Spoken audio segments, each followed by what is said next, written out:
निकलती थी, हाथ में एक छोटी सी डलिया, दरवाजे थोड़े से फूल बेलपत्र आदि पड़े रहते थे। के मंदिर में जाकर कभी नहीं कहना पड़ेगा कि मेरा दुख काट दो। शिव के मंदिर में माताएं शिव मंदिर में जाकर पुराने समय में करती थी। जो पुराने समय में पुरुष करते थे, जो पुराने समय में शिव महापुराण करते थे। अपने घर का जल ले जाकर हम शंकर को चढ़ाते हैं, तो शंकर को हम अपने घर का एड्रेस बताकर थोड़े से फूल बेलपत्र आदि पड़े रहते थे। एक हाथ में जल का पात्र रहता था। शाम को जब निकलो भ्रमण करने के लिए शिव मंदिर में हमारे घर पर होते हुए चले जाना। अब कहने की जरूरत है क्या, दुख कटेगा, क्या हुआ इससे? तो शिव भगवान को बोलना पड़ेगा कि दुख घर का जल कुछ नहीं कहना, हम शंकर को चढ़ाते हैं, तो शंकर को हम अपने घर का एड्रेस बताने भी आ जाते हैं। भगवान के मंदिर में जाकर पता है ये नहीं कहना तुम शाम को जब दुख भ्रमण कर, हमें तो बस केवल एक लोटा जल लेकर जाना है और भगवान को समर्पित करना है, विनती करना है, निवेदन करना है। भगवान को बोलना पड़ेगा कि दुख उसको स्वीकार कुछ नहीं कहना, बस एक लोटा पानी। अब इतना सरल देव देखो कहीं मिलने वाला है कि मंदिर में जाकर सारे देवताओं के पूजन में तो सारी सामग्री चाहिए, अच्छे अच्छे वस्त्र पहनाओ, आभूषण पहनाओ, रतन पहनाओ, माणिक पहनाओ, मोती पहनाओ, ये पहनाओ, वो पहनाओ। शंकर जी को विनती करना है, निवेदन करना है और एक लोटा पानी स्वीकार कर लो। हर हर बस एक महादेव 3 बार। शिव जी की कथा कितनी विचित्र होती है, पानी भी नहीं है चढ़ाने के लिए, तुम्हारे घर में मान लो जल भी नहीं है, पूजन में तो सारी सामग्री चाहिए, अच्छे अच्छे वाली पहनाओ, आभूषण पहनाओ, रतन पहनाओ, माणिक, और वो भी नहीं कर सकते। ये शिव मंदिर के दरवाजे पर जाकर बम बम बोले बोल दो, वो भी नहीं कर सकते। तो मात्र शिखर का दर्शन कर लीजिए, शिखर दर्शनम महादेव 3 बार। शिव जी की कथा मात्र शिखर का दर्शन, पानी भी नहीं है चढ़ाने के लिए, तुम्हारे घर में मान लो जल भी नहीं है, बस 3 बार ताली बजा और वो भी नहीं चढ़ाने का एक तरीका। शिव मंदिर के दरवाजे पर जाकर बम बम शिव महापुराण की कथा कर दो, वो भी नहीं कर सकते। तो मात्र शिखर का दर्शन कर लीजिए, शिखर दर्शनम सर्व पाप नाशनम। मात्र शिखर का दर्शन करो, उससे भी सर्व पापों का नाश हो जाता। जल चढ़ाने का भी एक तरीका है और शिव महापुराण की कथा कहती है कि जल जो भगवान शिव को चढ़ाया जाता है उस 3 तरह का जल शंकर को समर्पित होता है। बहुत ध्यान से सुनना आज की कथा। 3 तरह का जल शिव को समर्पित होता है और वो तीनों तरह के जल का अलग अलग भाव है महाराज। पहला जल सादा, घर से पानी लेकर गए, जल लेकर गए, शंकर को चढ़ाया, वो हमने घर का अपना एड्रेस बता दिया, भगवान शिव को जल चढ़ाकर अपने आनंद के लिए शंकर से कुछ प्राप्त कर लिया। दूसरा जल, जल के कलश में थोड़ा सा इत्र डालकर शंकर को जब समर्पित करते हैं तो महाराज घर में अगर कोई व्यक्ति बहुत रोगीला है, बहुत रोगीला, एक प्रैक्टिकल जरूर करना हो, कहीं सीवर वाला महाराज झूठ तो नहीं बोल रहा, इसलिए प्रैक्टिकल जरूर करो। प्रैक्टिकल करने में पीछे मत हटना और प्रैक्टिकल करने के बाद लिख के भी भेजना कि हमने करा, डरना नहीं अपने को।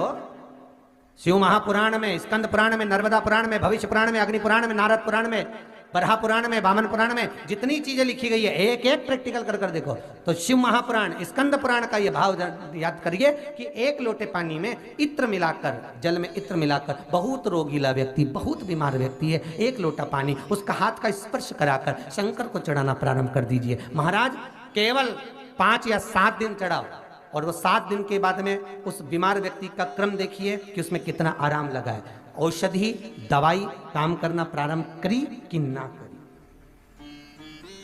केवल इत्र समर्पित, इत्र का जल। तो पहला जल सादा, दूसरा जल है इत्र का और महाराज तीसरा जल जो शिव महापुराण के अंतर्गत कहा गया है बेलपत्र का जल।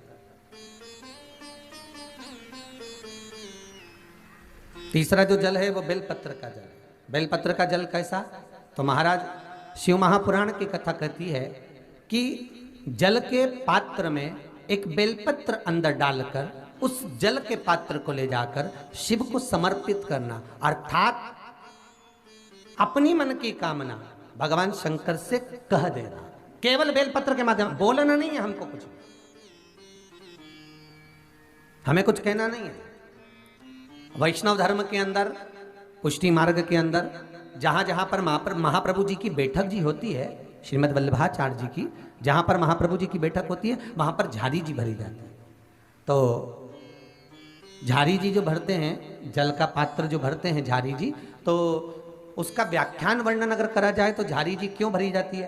तो श्रीमद् वल्लभाचार्य जी के जो लेख है उसमें वर्णन आता है कि परम भगवदीय वैष्णव जो महाप्रभु जी की बैठक जी पर जाता है और झारी जी जो भरता है, वो झारी जी भरने का क्रम ये रहता है कि वैष्णव जीव अपने मन की बात डायरेक्ट भगवान से नहीं कह सकता, इसलिए वैष्णव क्या करता है कि यमुना जी से कहता है।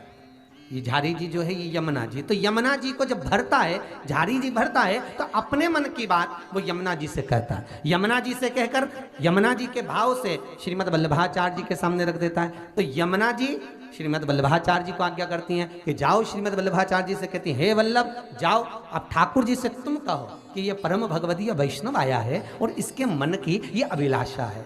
फिर वल्लभ ठाकुर जी से निवेदन करते हैं, फिर ठाकुर जी उसको स्वीकार करते हैं। अर्थात जल चढ़ाना, भगवान का स्नान कराना, भगवान के ऊपर जल का पात्र समर्पित करना, ये हमारे दिल की बात हमें भगवान को कह देना, हमें भगवान को समर्पित कर देना। अच्छा ईमानदारी से बोलो, तुम घर में रोज भगवान नहलाती हो? जितने लोग यहाँ बैठे हैं, जो टीवी के सामने बैठे हैं, वो अपने भाव से कह देना। जितने लोग यहाँ बैठे हैं, तुम घर में भगवान को रोज नहलाते हो? अरे बोलो तो, नहलाते हो ना रोज? तुम रोज भगवान को सुलाते हो?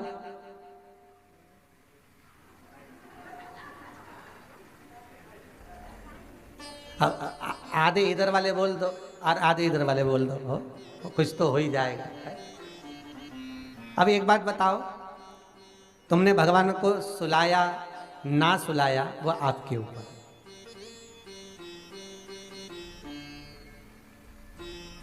तुमने भगवान को नहलाया तो रोज ना, भले सुलाया कि नहीं सुलाया वो तुम्हारी मन की बात, पर नहलाया तो रोज ना। अब वो नारायण, वो मेरा ठाकुर, वो मेरा लाडला, वो मेरा विश्वनाथ, वो मेरा त्रिकालदर्शी, वो मेरा कैलाशी, वो मेरी भवानी माँ, वो मेरा दत्त, वो मेरा सतगुरु, वो मेरा ठाकुर, तुम उसको रोज नहला रही हो, तो नहलाने का भाव क्या है? कि हम इतने बड़े भगवान को, त्रिलोकी के नाथ को हम स्नान नहीं करा सकते? केवल थोड़ा सा जल जो समर्पित सुबह सुबह करते हैं वो जल नहीं है, हम अपने हृदय का भाव भगवान को प्रदान कर रहे हैं, हम अपने हृदय की चित्तवृत्ति का भाव भगवान को दे रहे हैं।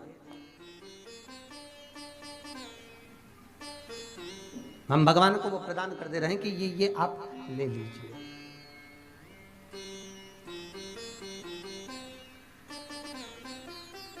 जितनी वस्तुएं, जितनी सामग्री पूजन की भगवान को चढ़ती है ना, उतनी सामग्री में कुछ ना कुछ भाव रहता है। बहुत ध्यान देना, जो भी सामग्री आप भगवान को चढ़ा रहे हो, 3 तरह का जल का जो व्याख्यान वर्णन किया गया। एक सादा जल जो भगवान को कहा, आपने अपना एड्रेस बता दिया, आपने अपने मन का भाव बता दिया। इत्र का जो जल चढ़ाया गया वो केवल रोग मुक्ति के लिए चढ़ाया गया। और तीसरा बेलपत्र, अगर उस जल में एक बेलपत्र भी पड़ी हुई है और वो बेलपत्र पड़ा हुआ जल आप जिस भाव से चढ़ा रहे हो, जिस कामना से चढ़ा रहे हो, शंकर वो कामना आपकी पूर्ण कर देते।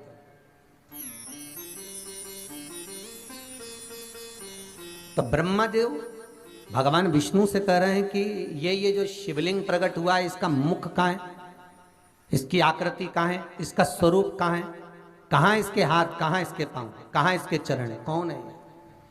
भगवान बोले तुम नहीं जान सकते ब्रह्मा, तुम नहीं जान सकते।